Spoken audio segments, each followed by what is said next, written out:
Yes, good evening. Welcome back. It's the North London Derby weekend. The international break is finally over. It feels like it's dragged on for what feels like months. The batteries are recharged. Bhavs, thought I'd bring some Arsenal royalty onto the channel. The North London Derby, how's things? It's all good, man. It's all good. I'm very excited to see what happens because there's a lot of uncertainty on both sides. We don't know with Spurs, Solanke's fit and Van der Ven's fit, but no Basuma. Then you got Arsenal, no Odegaard, no Rice. How are we going to survive without that? We'll start Wanyeri, Jorginho. A lot of uncertainty, and I think that makes it more exciting to me as a viewer. Yeah, and you know what? Like the North London Derby, in terms of neutral fans, is for me I feel in terms of a Tottenham fan, I think it's the best fixture out there, and I'm sure you'll feel the same. But we both go into this with a couple of injuries. Of course, you've got no Declan Rice, no Martin Odegaard. What are Yeah. your thoughts? I'm assuming you're a little bit more nervous. I mean, we just spoke about it on the Canon podcast, but just for the viewers that haven't heard your opinions on it, what's your thoughts kind of going into the game in terms of like looking at your squad and the fact you've got a few injuries? I'm looking forward to see how we cope because this is like we always talk about at the start of the season. When you look at our squads and you put all the players in the list of that can play everywhere, it's good to see on paper. Now I want to see it in action. I want to see it in real life. How did they cope going to one of the most difficult games of the season, Spurs away, and then City away? In between that, you got Atalanta away. If we're able to come out this week and we got, we avoided defeats, we've got 4 points out of 6 against City and Spurs, we've gone and got a result against Atalanta, I'll be very confident for a title. Very confident. And if we don't, if we lose games, then I'll be like, okay, cool, there's a problem there. We need to address it in January, make the right signings. And at the same time, we got to adapt. Last year, as I said, Pep survived without having De Bruyne for the first half of the season. So Odegaard missing a few games, I don't think it's the worst case in the world. As long as you can find a way to adapt around that, trust the Wanyeri, trust the Havertz instead, and just adapt around it. I think that's a key trait that we've criticized Arteta for in the past of being unable to cope with that as key players. We saw it against Spurs with that, where you beat us that year, where you beat us 3-0 when we had Holding at the back and Cedric starting. We weren't able to adapt. If we can adapt now, then we'll see a different Mikel. Yeah, and do you know what? Like, I think you've hit the nail on the head. Looking at your squad on paper, you've definitely got a lot of options, but now you're going to be tested, and especially for this game, City and Atalanta probably won't be as bad because you'll have Declan Rice back. But the next 3 games, I don't want to call it make or break because I don't think that's the right terminology, but it kind of is at the same time. You look at your fixtures, obviously North London Derby, 4 days later, an away day in Italy in Atalanta, which is not an easy game by any stretch of the imagination. Europa League champions, and they beat Liverpool. They had a very good performance there. And then you're away to City. Like, talk to me about your thoughts and feelings going in, because this is a huge week. Arteta's just signed a new deal. Odegaard, we haven't seen how long he's going to be out for yet. But like, is this make or break for you, or are you somewhat like not confident but relaxed about it? Not relaxed. Relaxed, the wrong word. I'd say I'm excited, but also a bit anxious as well. But when we say make or break, I think so. I think these deals will decide our title hopes or not. Because look, we're gonna have to play City away at one point and Spurs away at one point, anyways. So yeah, it's back to back. It's not ideal, but if you can get results on those grounds, it tells you about your side and the mentality. If you can go to we've beaten Spurs away, right? But if you go to City away and get a win there without Odegaard, without your captain, that says to me this Arsenal side is different. They learn how to adapt. They can fight without one of their main players. They can get a result when things are going against them. In the past, like last year, a major thing that a lot of rival fans said was all our players are always available. We don't have injuries. Well, now we've got injuries. Right? Can we cope without that? Can we adapt without that? So it is make or break in my eyes because City in the second half of the year, they go off. They'll win after win after win after win. It's in this first half of the year where they normally start slowly, even though this year started pretty nicely, where you have to pick up the points. But City are winning games comfortably, and having dropped points against Brighton, unfortunately, then it makes it puts us under even more pressure to go and beat Spurs, beat City. And then the likes of Leicester at home will be the next time I can relax a little bit more because I think that's a more winnable game. Yeah, I mean it's tough as you can get kind of in there, Spurs and City, especially for you lot. But you've had some sort of success at our ground the last couple of years. You've beat us It's twice. been nice. Scoring 5 and conceding only 2. It's a completely different game, though, isn't it? Now, no, that midfield. Obviously, we spoke about it on the Canon podcast. That team you put out of the double pivot of Partey and Jorginho. Do you think, in terms of energy levels and fitness levels, that can cope well against Benson Core, Sarr, Bergvall, Madison.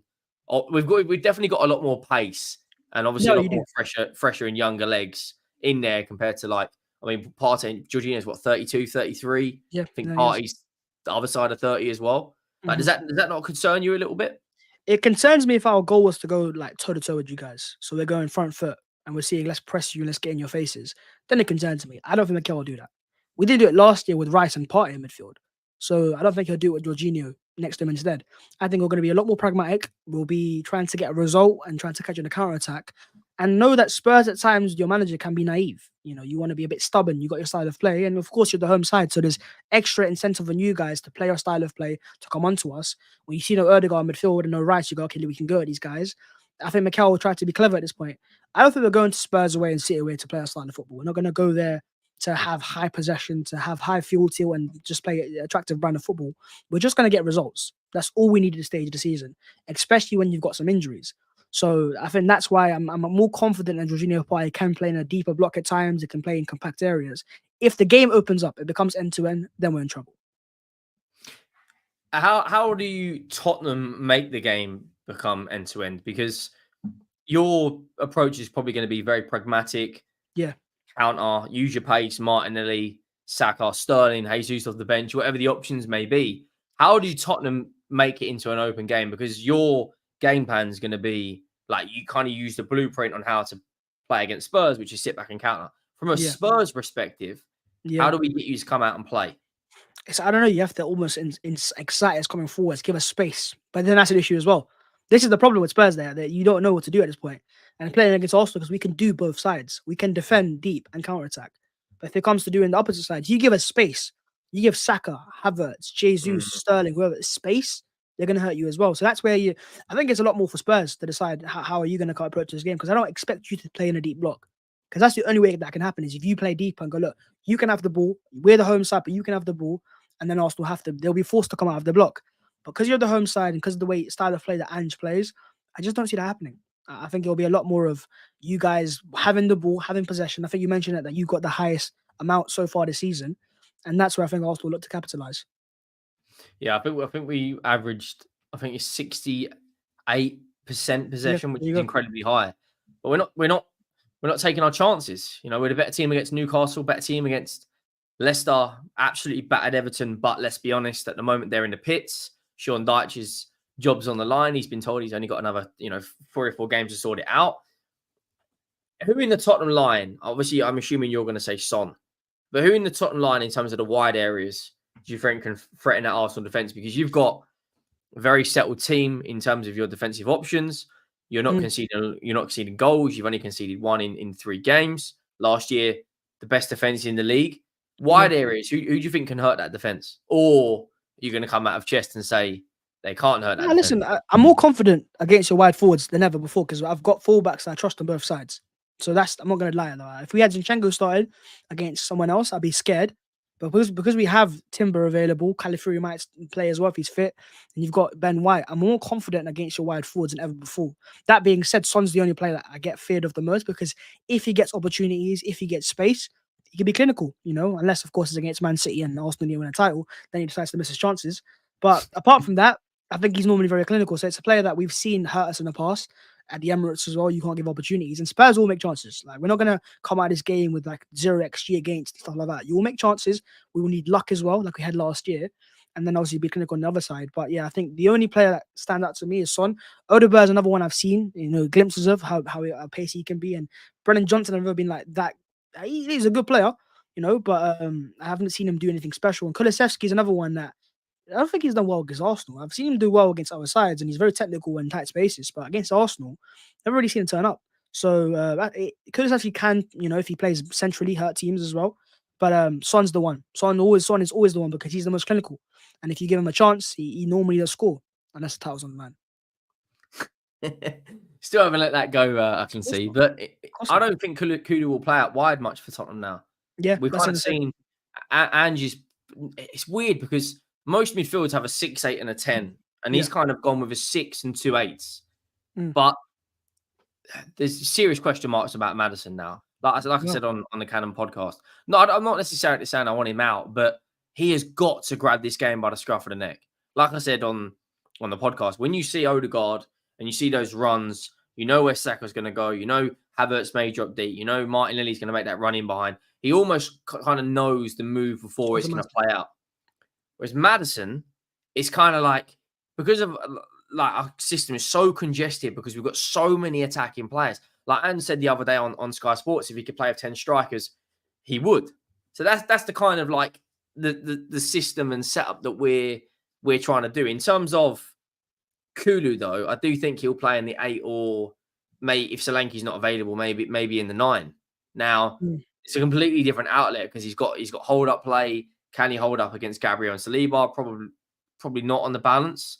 If Solanke plays, though, I think he's going to cause huge problems because he's going to be in between the centre backs, and there's going to be a lot of low crosses coming in. Like, that's how we score our goals. We don't shoot from outside the box. We don't cut in. It's down to the byline, and then there's runners. And it's if your defence can stop the runners. But with the Atalanta game on Thursday, do you think Arteta will go gung-ho full strength with the options he's got? I think he'll go gung-ho, but not full strength. I think he'll rotate a little bit. You might see Sterling start. You might see Trossard start instead, but that still isn't. It's not a bad option. We're not starting the likes of Eddie or Nelson's before that haven't proven at the highest level. They've done it in certain games, but not the highest level. Sterling, Trossard, the players I trust a lot more. It'll be sly rotations. That's what it is, and you can rotate defensively as well. Maybe bring a Kivior in, who's played in Italy before, so he knows the environment. Play a Calafiori as well if he's fit and available. Minute things, but obviously I think the midfield is the area of concern right now. Marino's injured, Odegaard's injured. Once those players are fit and available again, for the next 2 months, we'll have a lot more rotations. But very rarely do you have every single player available. There's always someone missing. Right now, Tomiyasu is a player people forgotten about. He's injured since the start of preseason. So these are little players there that we can rotate with. Midfield's a light area, but how often do you have your number 6 or your number 8 suspended from a very stupid red card? Your captain go to international duty. He rarely gets injured. Get injured, of course, unfortunately as well. It's a rare occasion for Arsenal. We sign players, or tend to sign players that are always available. Rice's first ever red card in his career. That's like, it's not a major concern to me. And he's not barely been injured as well. So, and Jorginho's the same. Partey's the only one that's injury prone, and Zinchenko as well. But these are players that are getting phased out of the side. But I don't think we won't go full strength against Atalanta because we've got Man City on the weekend. If it was anyone else but Man City, then you might have. Do you, in terms of Ange, like looking at this, not obviously speaking about your own club, but as a rival, do you think, like, how would you have just looked at Ange's time this season? Like, last season had a fantastic start. Towards the end, questions were asked. This season, we've kind of like, if we lose against Arsenal, I think it's our worst start to a Premier League season in 10 years. Yeah, if we I'll read you some of these like stats. Worst start. I'm going to clarify and say that I want Ange to succeed. I'm not an Ange out supporter, but a lot of these stats, and I know you enjoy some of the stats, they're not they're not that great. So let me just quickly. This will only take a second, but our form in the last 5 Premier League games would put us in 13th. Our form in the last 10 Premier League games would put us in 12th. And our form in the last 30 Premier League games would put us in 9th. Wow. We spent £431 million under Ange, which is more than any other team other than Chelsea in the league. In that time, Arsenal have spent 311. We've done 431. United 370. City 280. Liverpool 172. We have not beaten a top 10 side since March. And we've only beaten 2 top 10 sides since December.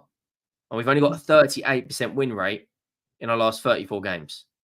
38%. Yeah, now, that's worrying. It is worrying. Now, Arteta, you went for a similar thing at Arsenal, right? The first season, very up and down. You finished 8th. It was kind of your transitional season. You got rid of a lot of the deadwood, which what we've done this season. We've got rid of Ndombele, Sessegnon. We've got like 14, 15 players rid of. But we're in our fan base, it's so divided on everything. It's more divided than your fan base. Like, I think as it should be right now, to be fair, because those stats are worrying. If I was a Spurs fan, but then as soon as you say something that's remote, not necessarily saying I'm Ange out, but when you critique things, question it, yeah, when you question it, it's almost like you don't want to look under that rug because you know what's coming. Yeah, if we lose to Arsenal, it's a worst start in more than 10 years in the league. Well, like, Then you look, we've got Man United away, we've got Brentford, we've got West Ham, we've got Palace, Villa, all in our next 8 league games, alongside with the rotation of the Europa League and with League Cup. Like, I don't know. Like, what do you think at Ange this season? Like, do you think he'll? Because a lot of our fans think he'll be gone by Christmas. Wow. No, I think there's a lot of pressure there with the money you spent. But at the same time, it depends on how much your owners trust him now. Because if you spent £65 million on a striker that he wanted, is it really sensible financially to go sack the guy who got him in and get someone else in, and not know if he works out for the other manager instead? I also don't think there's many managers in the world you can go and get that are better than Ange for what you want style of play wise. They're not going to be. They might be a bit more pragmatic. We've seen it with Conte and Mourinho, but do you want to see that football again? Do you want to see that style of play where you don't feel excited to watch Spurs anymore and it's boring and it's predictable as well? Ange at times is stubborn for sure, but I always feel like in terms of like managers, you always learn a lot more about your side in the second year than the first year. Because the first year could be rosy, you might have a bounce at the start. You saw it with Conte, first half of the year, you got Champions League football, it looks nice. And you feel like the next stage is surely up. It's never that case. Sometimes you have to go through the turbulence. We had to go through it. In our first year, Mikel, yeah, 8th in this first half a year, but FA Cup. Surely after an FA Cup, you signed Thomas Partey and Gabriel, you're going for top 4. It was 8th, and we had that very poor start to that year. We were 16th until November and December times. And we only had to, if he wasn't for a win against Chelsea, Mikel wouldn't have been an Arsenal manager right now. So I trust Ange Nixon. I think he's a good manager. I don't think he's bad. The likes of Ten Hag as an example. I don't fear Ten Hag. I don't fear Ange necessarily, but I think I fear him more than a Ten Hag.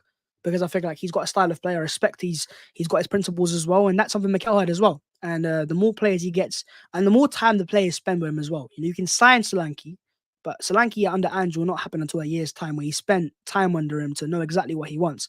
You look at Havertz right now as the best example. In his first year, he struggled, but as he spent more time with Mikel Arteta, built better connections with the players around him, you see better players as well. And so I think he's a good manager, man. I like his principles. I remember I liked the way he called out, not all your fan base, but part of your fan base for the way you guys acted around City as well. He's not scared to say stuff that fans, want to hear or don't want to hear. I like that manager as well. And I respect it. So if I'm a rival fan, though, the one thing I criticize him for is that the fact that he's not as adaptable at times or pragmatic, meaning that you can't change when certain games need change. 9 men against Chelsea, just change a little bit, Ange. It'll be okay. You'll get a result. And you're still in the game, but he doesn't want to change that. So it's fine, man. He's got a philosophy. If it works out, I think if you give him time, you'll be good. You will be good. But the issue with that is are your fans willing to give them that time? That's it. Are we patient enough? When you're itching for a trophy, everyone does after a while, but you guys specifically because you've gone for so long without a trophy. We've gone 4 years now. We'll go 4 years actually, and we feel like we need a trophy. So how long will it be for Spurs? Like 10 plus, right? So it's one of those ones where the pressure is definitely built. Nearly 16. Yeah, 16 years. That pressure is there, and I'll keep building. And I think you need that first trophy. But again, you can't be Ange as a manager going like. I think his end goal for Spurs is to win a title. I'm not sure if it's going to happen, but that's his end goal. A lot of Spurs fans will take a Carabao Cup. They're taking FA Cup. Oh, of course. Your goal as a club should always be to go for a title. So for me, I've always been on the side of yes, an FA Cup would be amazing. But I want to see my team go for a title first. That's the ambition. That's the most ambitious you can get. And also, don't forget, Pep will be leaving most likely at the end of the season. And then you might have Mikel Arteta's Arsenal, but Eric Ten Hag's Man United. Does that really fear you? Is Ten Hag going to be there? What's happening at Chelsea and Maresca? Liverpool and the slot, we'll see what happens there. They don't spend much money either. And Spurs have shown that they're investing for the first time in a long time. You've got a very exciting young group of players. Son might be going towards the end of his career, but you've got Solanke in, you've got Archie Gray, and there's so much excited, things happening at Spurs. And I've always feared with your stadium under the right ownership, there's a lot of potential there. And that's been the always fear when having gone to Spurs' ground for like concerts and stuff like that. I go, if this was under the right ownership, there's so much potential here, financially, stability-wise as well, that you could blow a lot of teams out of the water. So I'm not saying I want that, but it's definitely there. It's definitely there. So I think I won't say exciting times are looming, but there's a lot of stuff that's potentially very exciting. Yeah, like when you look at what the stuff we've got off the pitch, like with the NFL deal, there's talk of WrestleMania coming to London, and that for a fact, 100%. For a fact, especially if it's seen as last year and it's him versus The Rock, but that's a question for another day. But when you look at the amount of external revenue sources we've got, there's no reason why the club can't compete at that level. I just think the difference between my fan base and your fan base is Arsenal fans were all kind of singing from, other than Standard FC, are all kind of singing from the same hymn sheet in terms of they believed in the trust the process, Arteta, and you have got better and better and better Yeah, alongside yeah, bringing the FA Cup. Admittedly, you probably should have had one more silverware in that time. However, I don't think Tottenham's fan base, because there's that such need, and we were there with Jose, we were there with Conte, with all these world class managers that were there winners now, and we never got over the line. It's almost like if you don't win a trophy immediately, you're not good enough. And I think, like, we collectively as a fan base, we don't need a process, but we need something like, if there's constant progress every single year, we're making semi-finals, we're getting into finals, we're in and around that top four, I think a lot of Tottenham fans would be on board and happy. But like you said, 16 years is a long time very long. of not won silverware. Like, I think the only like considered big football clubs in the league that haven't won trophies like in that sort of time period are Everton, Villa, and Newcastle. Yeah, Everyone else, even Leicester have won a league title. yeah. Like, I can sympathize because we went the was it until 2014, from '04 to 2014 or '05. We went a long time with that trophy, and I remember towards the end of that how desperate Arsenal fans became for anything, and how much it looms over your head as well. So that's why I think it's a weird one for sure to be in. But I don't think there's many managers in the market that are better than Ange. That's the one thing I'll say. You've gone for two of the most proven winners in world football, and it didn't work out. So why would it change with someone else? Why would you take a step backwards? The way that football is going is more based around processes and long-term visions and stuff. It's more of a plan than it is just vibes and okay, cool, this guy's available, you go get him. Apart from Real Madrid, right? You look at Man City, how long they've had with Pep. You look at Chelsea, going for the Maresca route. You go look at Liverpool now, they'll give slot time as well. Teams are going for that route. Teams that are changing managers aren't as successful. That's just how it is. Unless you're Real Madrid. That's the only example you can think of. And so I think Ange's we'll see if he's the right man, but there will be a lot of pain this year, like we had for our second year on the Arteta as well. And it's a matter of a lot of the guys that trust Mikel now, he's given them enough reasons. So Ange will have to give you reasons. Those glimpses of goes we saw against City last year away. Those glimpses of this is what can happen when things work out.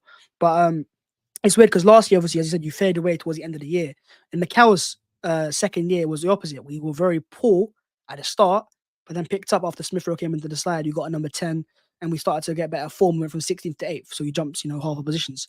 So it's a weird one. But I think with the core you have right now, I'll be surprised if you change Ange. But I know how your fan base works as well. I've seen you guys boo your players and your managers time and time again. It can get toxic as well. But then the question becomes, who else would you want? Because I don't think you'll get Xavi Alonso. We've seen Bayern get Vincent Company, and a club of vets actually go for Vincent Company. So who could you really go for? It'll be a similar type of manager, a similar type of process. Unless you've got one of your ex-players that are doing great elsewhere, which I'm not aware of. I'm not really sure who else you can really go for. I think the manager, if he were hypothetically to go, I think they'd look at someone like Oliver Glasner from Palace, who's got Yeah, a track record for winning European trophies at Frankfurt, plays a very good brand of football. Well, look, last question before we wrap up, because I only wanted to do 20, 25 minutes or so. let's go for it. Make sure you are getting over to Bhavvs' channel if you're not already from there. Going for that. What's the next plaque? It's a million, isn't it? The plaque is a milli. That's 20% of the way there, though. Like, it's 20% of the way there. We're going for the whole quarter million next. So 250. No, man, I can't wait to get that plaque. I mean, we're gonna, we'll die trying to get there. But one last question: score prediction. I said that on the Canon podcast. I said it on AFTV. I'll stick to it. 2-1 to the Arsenal. I feel like we've got enough to hit you on the counter attack, and I actually feel like Mikel, seeing the injuries to Mourinho, to Odegaard, the Rice's absence will push him more towards that pragmatic side. And in these big games, it works. Why do you think Ten Hag's still on the job right now? Because he's allowed to play there's pragmatic style in those big games. When you've got quality players like Saka, Havertz, Jesus, Trossard, Martinelli on the counter attack, it suits them even better because these players are even better on the counter attack than your lower league sides that are play that style of football naturally in the big games. We can now do it at a higher standard, and we've shown that we can play defensively at the highest level. We've gone to City away, and not because he did a goal. So with the likes of Gabriel and Saliba available and Timber in front, and you've got Ben White, I think 2-1 to the Arsenal. 2-1. Look, I'm gonna be here regardless if we win, lose, or draw for Sunday. But I am gonna go Tottenham 3-1, and that sounds mad because you haven't conceded 3 Yeah, it'll goals. be a statement. 100%. But that's what we need. We need I almost feel like going into this game was the Conte game when we beat you 3-0. So much riding on it, and we're so early on in the season. It's kind of like you don't really know what each team physically is going to be like this season because we've only Yeah, played 3 league games. But big up Jacob in the chat. I am going to go 3-1. I think Son will get a brace. He'll haunt you well, again. Fantastic record against you boys. You haven't conceded 3 goals since December. I think the last team to do it was Luton. listen. But For us, if you're gonna beat us, I think it'll be a lot closer. It'll be like a 1-0. 1-0 or 2-1. 3 goals conceded is massive. Unless I we think open up, unless we go forwards and we start, really going for it. I think a decision's going to go against you in this game. Yeah, luck's very important. We've seen it the last couple of years. Own goals going in our favor, and you getting goals offside and stuff like that. Luck will go in. Even to be fair, you're 3-0. I never thought that was a penalty on was it Son from Cedric. So it all depends. It all depends on what happens, who it goes towards. I think, to be fair though, the pressure's more on you guys because if we lose this game, there'll be reasons behind that. If you lose this game for the 3rd year running with the start we've had to the season, there's a lot more, toxic fans that are going to come out of nowhere and go like, look, this is not the guy. We need to change managers, and then things can go downhill straight away. Yeah, big up Vindaloo. He's normally legit. Calls it as it sees, but like the referee's Australian. Is he? Yeah, well, apparently. You're Look, probably Aussie ref. You'll probably be in Twitter in 5 minutes talking about that. But look, Conspiracy theories. we are going to conspiracies ahead of Spurs versus Arsenal. Yeah, look, if we win, you can't blame because it's on an Aussie ref. It will be because of a Son masterclass. When I see my player get sent off because he kicked the ball for a yard, I will have a go at the ref happily. Look, we are going to wrap up. What sort of content have you got coming up? I've just obviously come back after a week off. I was grinding in the transfer window. Come back from Tenerife. I've got a little bit of a tan.